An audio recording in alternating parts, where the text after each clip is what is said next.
5000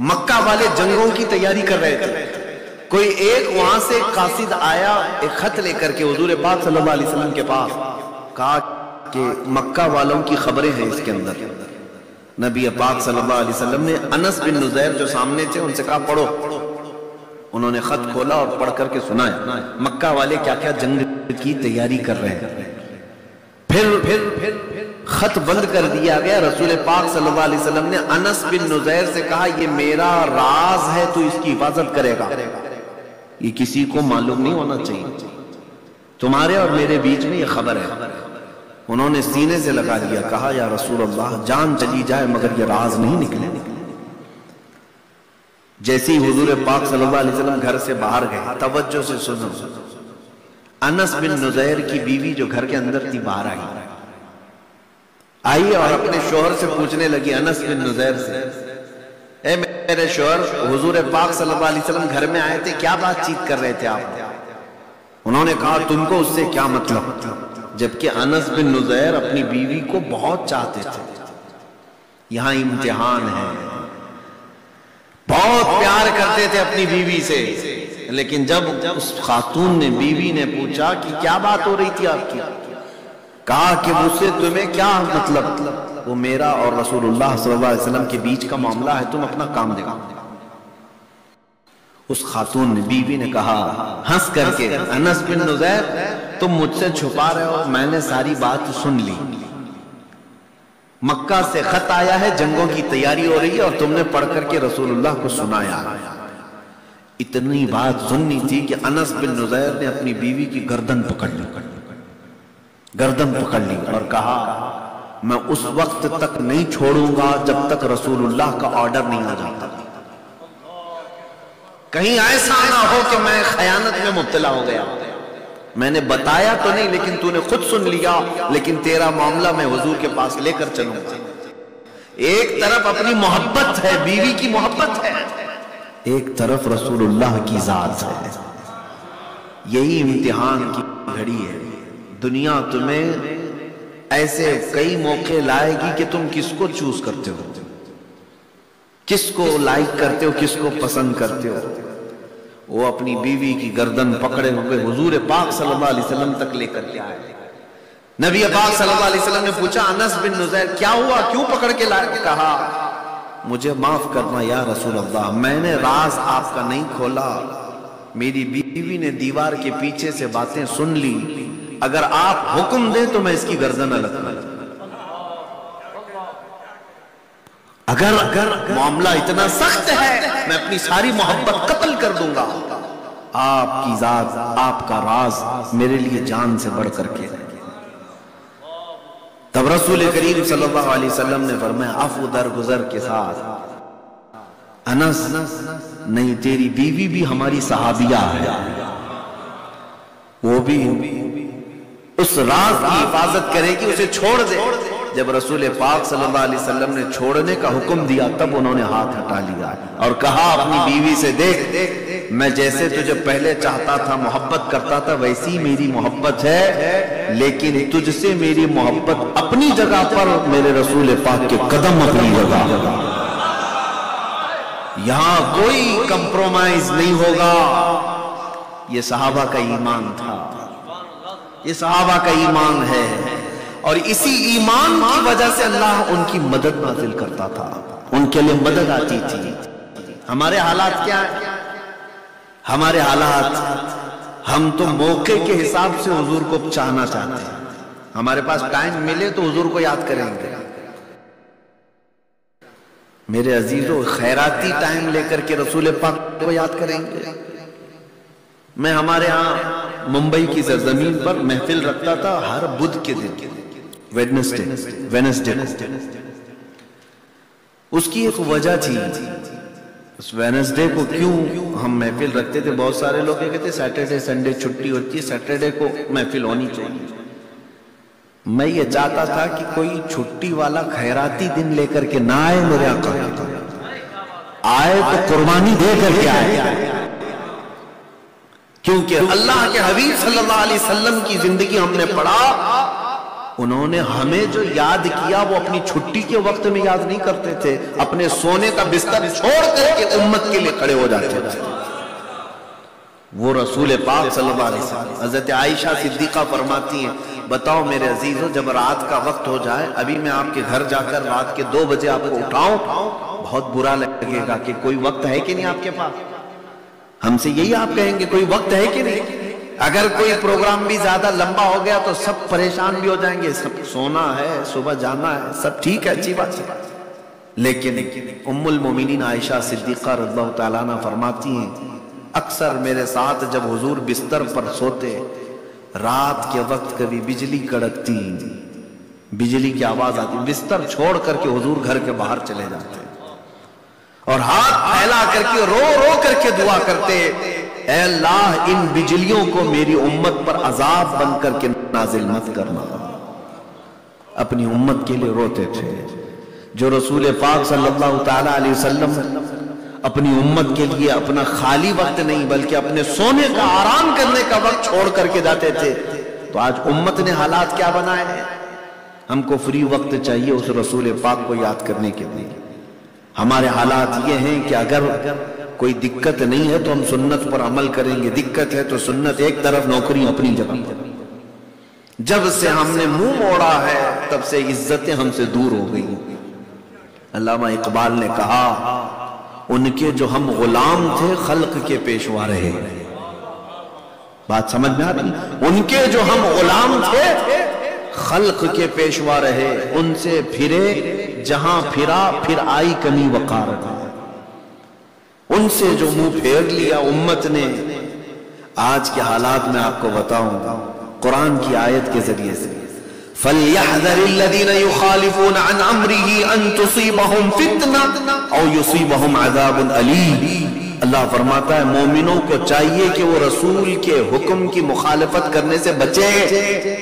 جو رسول کے خلاف چلے گا اللہ فرماتا ان قریب اسے اللہ فتنے میں مبتلا کرے گا یا دردناک عذاب میں گرفتار ہوگا۔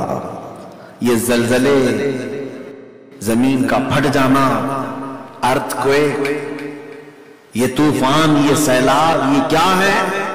نبی رحمت صلی اللہ علیہ وسلم نے فرمایا اللہ کے عذاب کی نشانیاں ہیں، اللہ کا سخت ترین عذاب ہے۔ اور عذاب زیادہ کیوں آتا ہے؟ جب رسول پاک صلی اللہ علیہ وسلم کے حکم کی مخالفت ہوگی عذاب آئے گا۔ میرے عزیزو، ہم تو گناہ کرتے ہیں لیکن جیسی گناہ ہو جائے تو توبہ کر لیں، استغفار کر لیں، لیکن جب لوگ گناہ کو گناہ سمجھنا بھی چھوڑ دیں، اس کو یہ سمجھیں نارمل چیز ہے، تب اللہ کی پکڑ آتی ہے، اللہ کا عذاب آتا ہے۔ مومنوں، میں بات جو کر رہا تھا اسی کو کمپلیٹ کرتا ہوں۔ ایمان کیا ہے؟ بے انتہا رسول پاک سے محبت کرنے کا نام ایمان ہے۔ اعلیٰ حضرت فرماتے ہیں الا لا ایمان لمن لا محبت له، خطبے میں پڑھا جاتا ہے آگاہ ہو جاؤ اس کا ایمان ہی نہیں جس کے سینے میں ان کی محبت نہیں۔ آج بڑا چیلنج ہے تمہارے لیے بھی، سب کے لیے۔ یہاں کے بھی حالات میں نے بہت سارے قریب سے علامہ مولانا غفران صاحب سے سنے، دیگر علاقوں کے بھی۔ ہمارے بچوں کے لیے جو نئے مسائل کا سامنا ہے وہ یہی ہے کہ ان کا ایمان محفوظ کرنا بہت بڑی ذمہ داری ہے آج آپ کی، ان کا عقیدہ مضبوط کرنا آپ کی بڑی ذمہ داری ہے۔ یہ مت سمجھ لینا کہ ان کو چھوڑ دیا جائے، انٹرنیٹ سے جو سیکھیں گے سیکھ لیں گے، نہیں، کل کو یہ منافقین کے ہاتھ لگ جائیں گے، چوروں کے ہاتھ لگ جائیں گے۔ ایک شعر سنا ہے اپنے اعلیٰ حضرت کا، میں سناتا ہوں۔ اعلیٰ حضرت نے فرمایا سونا جنگل رات اندھیری چھائی بدلی کالی ہے، سونے والوں جاگتے رہیو چوروں کی رکھوالی ہے۔ سونے والوں جاگتے رہیو چوروں کی رکھوالی ہے۔ اس میں ایک شعر ہے، اگر سمجھ جاؤ تو مجھے بتاؤ۔ اعلیٰ حضرت فرماتے ہیں آنکھ سے کاجل صاف چرا لیں یہاں وہ چور بلا کے ہیں، تیری لٹھری تاکی ہے اور تو نے نیند نکالی ہے۔ آنکھ سے کاجل کون چراتا ہے میاں؟ لیکن اعلیٰ حضرت فرماتے ہیں آنکھ سے کاجل صاف چرا لے۔ ایسے ایسے چور ہیں یہاں پر۔ یہ تو اچھی خبر میں نے آج ہی سنا تھا کہ آپ کے ہاں کرائم کم ہے، چوری رابری زیادہ نہیں ہے، لیکن ایک چور ہے آنکھ سے کاجل صاف چرا لے گا۔ کہیں آپ نے سنا جیب چراتے ہیں، جیب کاٹ لیا، پیسہ لوٹ لیا، مال لوٹ لیا، گھر لوٹ لیا، یہ سب تو سنا ہے، لیکن آنکھ سے کاجل کون چراتا ہے؟ یہ کیا مسئلہ ہے؟ آنکھ سے کاجل کا مطلب یہ ہے مومن کے لیے آنکھ کا کاجل عشق رسول ہے، محبت مصطفیٰ ہے۔ اگر اللہ کے رسول کی محبت ہے تو آنکھوں میں کاجل لگا ہوا ہے، اور یہی کاجل چرانے والے چور موجود ہیں جو تمہارے سینوں سے حضور کی محبت کم کرنا چاہتے ہیں، ختم کرنا چاہتے ہیں۔ اور آپ یہ مت سمجھ لیں کہ مشرکین، یہودی، عیسائی یہی سب ہمارے دشمن ہیں، بلکہ انہوں نے پینترے بدلے ہیں، لباس بدلے ہماری جماعتوں میں، اس انداز کے چور بھیجے ہیں جو دیکھنے کو مسلمان لگتے ہیں لیکن تمہارے سینوں سے عشق رسول نکال کر لے جائیں گے۔ کبھی وہ آپ کے درمیان آ کر آپ کے بچوں کو، چھوٹے چھوٹے نوجوانوں کو جو ابھی ابھی بڑے ہو رہے ہیں، ان سے ڈیبیٹ کریں گے، بات کریں گے۔ رسول پاک صلی اللہ علیہ وسلم کو پیٹ پیچھے کا علم نہیں تھا، حضور پاک صلی اللہ تعالیٰ علیہ وسلم غیب نہیں جانتے تھے، حضور پاک حاضر و ناظر نہیں ہے، حضور یہ نہیں دیکھتے تھے، حضور وہ نہیں دیکھتے تھے، نعوذ باللہ۔ یہ نوجوانوں میں بحث چلتی رہتی ہے۔ ہمارے بچوں کو اتنی تعلیم و تربیت دے دو، ایسا کوئی بھی ظالم اس سے ڈیبیٹ کرنے لگے تو سمجھ جائے کہ یہ کاجل چرانے والا چور ہے، یہ چور ہے، ان باتوں میں الجھائے گا اور میرے سینے سے میرے آقا کی عظمت کو گھٹا دے گا، اور اگر حضور پاک کی عظمت و محبت کم ہوئی تو سمجھ لو کہ ایمان چلا گیا، ایمان چلا گیا۔ اے میرے عزیز سنی مسلمانوں، تمہارے لیے یہاں سب سے بڑی ذمہ داری ہے کہ اپنے ایمان کی حفاظت کرو، ایمان کی حفاظت کی فکر کرو۔ اپنے چھوٹے سے بچے سے لے کر جوان تک زیادہ سے زیادہ ان کو اگر کوئی چیز پڑھاؤ تو نبی پاک صلی اللہ تعالیٰ علیہ وسلم کی محبت۔ ابھی یہاں پر آ کر کلام اعلیٰ حضرت سن رہا تھا اس عزیز بچے سے، وہ مٹھاس تھی، کانوں میں رس گھول رہی تھی، لیکن بعد میں غفران صاحب نے بتایا کہ امام صاحب کے بچے ہیں، تو ظاہر سی بات ہے کہ امام صاحب نے تربیت کیا اور زبان پر دنیا کے گندے گانے آنے کی بجائے میرے مصطفیٰ کے نغمے سکھائے۔ یہی تربیت ہے، یہی تربیت ہے۔ آج ایک صاحب سے میری ملاقات ہوئی آپ کے موریشیس میں، وہ کہہ رہے تھے کہ حضرت میرے لیے دعا کریں کہ میرے گھر میں ایک ولی پیدا ہو جائے۔ کہا خواہش تو بہت اچھی ہے، میرے گھر میں ایک ولی پیدا ہو جائے، بڑی خوشی ہے، نیت اچھی ہے، لیکن ولی کوئی گنے کی کھیت میں نہیں پیدا ہوتا، اور نہ ہی ولی بارش کے ٹائم پہ برس جاتا ہے، نہ ہی زمین سے نکلتا ہے۔ ولی کسی کے گھر میں پیدا ہو تو ماں فاطمہ زہرا جیسی تربیت کرے اور باپ حیدر کرار جیسی تربیت کرے، پھر بیٹا دیکھو ولی پیدا ہوگا۔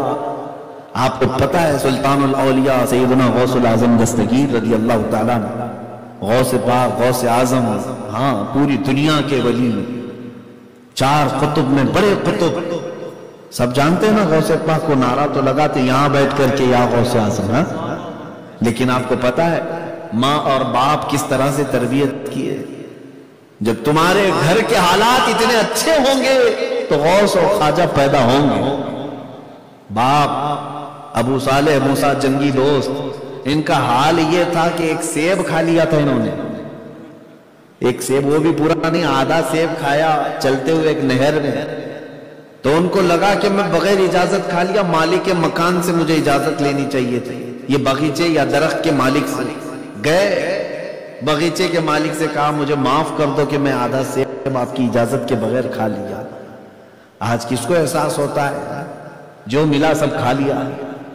جس سے حلال و حرام کی تمیز ہو اور آخرت کا خوف ہو وہ ڈرتا ہے ایک تنکا کھانے سے بھی۔ تو جو باغیچے کے مالک تھے، انہوں نے دیکھا کہ یہ اتنا سیدھا نوجوان کھا لیا، راستے میں پڑا ہوا سیب تھا لیکن معافی مانگنے آیا، تو انہوں نے کہا ایسے نہیں معاف کروں گا، میرے باغیچے کی رکھوالی کرنی پڑے گی۔ رکھ لیا اپنے باغیچے میں اور اتنی امانت داری کے ساتھ باغیچے کی حفاظت کرتے رہے۔ پھر وہی باغیچے کے مالک انہوں نے کہا کہ میں اپنی بیٹی تمہارے ساتھ نکاح میں دینا چاہتا ہوں، اور وہ بیٹی کے بارے میں بتایا، تمہیں کرنا پڑے گا، وہ لولی ہے، لنگڑی ہے، اندھی ہے، بہری ہے۔ اس نوجوان ابو صالح موسیٰ جنگی دوست نے کہا منظور ہے، میں نے آدھا سیب جو کھایا، قیامت کے دن جو سزا ملے گی اس سے بہتر ہے یہاں جو مل جائے میں قبول کرتا ہوں۔ شادی بھی ہوئی، لیکن نیک و صالح خوبصورت خاتون گھر میں آئی، اور وہ بھاگ کر کے باہر آئے، اپنے سسر سے کہا جو باغیچے کے مالک تھے، آپ نے کہا تھا معذور لڑکی ہے، یہ تو اچھی ہے۔ سسر نے کہا بھولے بھالے نوجوان، کتنا سیدھا ہے تو، میں نے اپنی بیٹی کی تعریف میں کہا تھا کہ میری بیٹی زندگی بھر کبھی حرام کو دیکھی نہیں ہے، اس لیے اس کو میں نے اندھی کہا، وہ حرام سنی نہیں ہے اس لیے بہری کہا، وہ کبھی حرام کو پکڑی نہیں ہے، چھوئی نہیں ہے، اس لیے میں نے اس کو لولی کہا۔ اللہ تعالیٰ نے ایسی خاتون، ایسی نیک و صالح خاتون ابو صالح موسیٰ جنگی دوست کو نکاح میں دیا۔ اب مجھے بتاؤ، ماں اور باپ جب اتنے نیک اور پرہیزگار ہو تو بیٹا شیخ عبد القادر جیلانی کیسے نہیں بنے گا؟ آج تمہارے تربیت کی ضرورت ہے بچوں کی۔ میں پھر وہیں آتا ہوں، ایمان ان کے دلوں میں کیسے آئے گا؟ ان کو انٹرنیٹ کے حوالے مت چھوڑنا، بلکہ جب آپ کے پاس وقت ملے رات کے وقت اپنے بچوں کو لو۔ اگر یہ ایئر فون لگا کر کے گانے سن کر کے سوتے ہوں تو نکال پھینکو، کیونکہ حدیث پاک میں ہے گانے نفاق پیدا کرتے ہیں۔ گانا کثرت سے سننا آدمی منافقت کی طرف چلا جاتا ہے، اس کے دل میں کفر آنے لگتا ہے۔ گانوں کی کثرت، گانے باجے سننے والے زنا کی طرف جاتے ہیں، ان کے بے حیائیاں بڑھتی چلی جاتی ہیں، وہ آدمی بے حیا ہو جاتا ہے، شرم و حیا نکلنے لگتی ہے۔ ان نوجوان بچوں کو اس سے آزاد کرو اور ان کو یہ تربیت دو، بیٹا آج سے ماحول یہ بنا میں سو جاؤں یا مصطفیٰ کہتے کہتے، کھلے آنکھ صلی اللہ کہتے کہتے۔ جب یہ تربیت ہوگی تو اس بچے کی آنکھوں میں حضور کی محبت کا نور آئے گا، اور یہ جہاں سے گزرے گا عشق رسول کی خوشبو پھیلاتا ہوا جائے گا۔ آج ایمان کی ضرورت ہے۔ میں پھر آتا ہوں، ایمان نبی پاک صلی اللہ تعالیٰ علیہ وسلم کی بارگاہ میں اپنے آپ کو سپرد کر دینا، اپنے آپ کو حضور کے حوالے کر دینا۔ ایک اور حدیث میں آپ کو سناتا ہوں، لا یؤمن احدکم حتی یکون ہواہ تبعا لما جئت بہ، او کما قال رسول اللہ صلی اللہ علیہ وسلم۔ اللہ کے حبیب صلی اللہ علیہ وسلم فرماتے ہیں تم میں سے اس وقت تک کسی کا ایمان کمپلیٹ نہیں ہو سکتا جب تک وہ اپنی خواہشات کو میری مرضی کے مطابق نہ بنائے۔ حضور کی خواہش کے مطابق اپنی خواہشات نہیں کرو گے، ایمان نہیں ہے۔ تمہیں اپنی لائف اپنی چوائس سے نہیں جینا ہے، اپنی لائف رسول اللہ کی پسند سے جینا ہے، تب جا کر کے تمہارا ایمان کمپلیٹ ہوگا۔ تم اپنے دل سے مت پوچھنا کہ مجھے کیا کیا اچھا لگتا ہے، بلکہ مدینے والے سے پوچھو آپ کو کیا اچھا لگتا ہے، آپ کو کیا اچھا لگتا ہے۔ اس کو مرشد گرامی حضور تاج الشریعہ رحمت اللہ تعالیٰ علیہ نے فرمایا، زندگی یہ نہیں ہے کسی کی کسی کے لیے، زندگی ہے نبی کی نبی کے لیے۔ نا سمجھ مرتے ہیں زندگی کے لیے، جینا مرنا ہے سب کچھ نبی کے لیے۔ اور اعلیٰ حضرت کیا فرماتے ہیں؟ اعلیٰ حضرت فرماتے ہیں یا رسول اللہ، دہن میں زبان تمہارے لیے، بدن میں ہے جان تمہارے لیے، ہم آئے یہاں تمہارے لیے، اٹھے بھی وہاں تمہارے لیے۔ زندگی یہ ہے، جب تک آپ اپنے آپ کو رسول پاک صلی اللہ علیہ وسلم کے حوالے نہیں کرو گے اپنے دل کو، اس وقت تک ایمان کمپلیٹ نہیں ہوگا۔ اور دل کس کو کہتے ہیں؟ اعلیٰ حضرت فرماتے دل ہے وہ دل جو تیری یاد سے معمور رہا، سر ہے وہ سر جو تیرے نام پہ قربان گیا۔ اگر یہ نہیں ہے تو دل بھی نہیں ہے کسی کے پاس، سر بھی نہیں ہے۔ میں نہیں مانتا. ہاں اگر حضور کی محبت نہیں ہے تو تمہارے پاس دل ہے ہی نہیں. بلے شاہ میاں رحمت اللہ علیہ تو فرماتے ہیں کہ اس دل میں جس میں حضور نہیں رہتے اس دل میں تو کتے رہتے ہیں. ہاں اس میں کتے رہتے ہیں. اس سے بہتر ہے کہ کتا. یہ بلے شاہ میاں رحمت اللہ علیہ فرمایا کرتے ہیں. اور سر ہے وہ سر جو تیرے نام پہ قربان گیا. سر اگر اس کو سجا سنوار کر کے صرف لے کر کے چل رہا ہے اور حضور کے نام پر قربان کرنے کا جذبہ نہیں رکھتا تو یہ سر نہیں کدو ہے. یہ دونوں کندھوں پر بوجھ ہے, اس کا کوئی کام نہیں ہے. اسی لیے میرے عزیزو خلاصہ یہ ہے اپنے بچوں کو سکھاؤ کہ جینا مرنا ہے سب کچھ نبی کے لیے. جینا مرنا ہے سب کچھ نبی کے لیے. یہ بار بار میں آپ کے سامنے ریپیٹ کر رہا ہوں, جینا مرنا ہے سب کچھ. دیکھیں ہماری زندگی اس رسول کے نام کو ہٹاؤ تو کچھ بھی نہیں ہے.